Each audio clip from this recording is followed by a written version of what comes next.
Mga kaabengers, medyo nakaluwag-luwag ang lola nyo kaya nakapagluto ng salmon. And then hindi lang yan, syempre, nag-request ang isa sa mga anak ko na kung pwede nga daw magluto ako nito dahil medyo matagal-tagal na rin na di kami nakakatikim. Sulit naman kasi, talagang taobang kanin sa kaldero, ultimong kaning lamig, talagang simot. Ang kainaman pa sa pagkaluto ko ay hindi ito dry.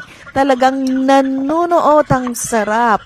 Madali pang lutuin at good for the health na rich in omega-3 and fatty acids.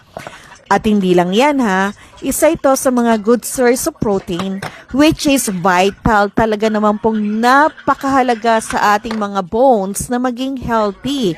And then syempre para ma-prevent na rin yung loss ng muscles natin.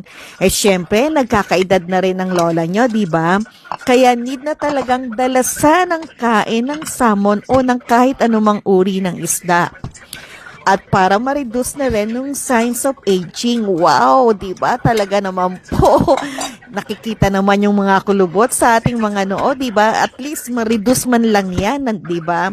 At syempre, nagkakarayuman na rin tayo. O wag nang tumanggi, aminin.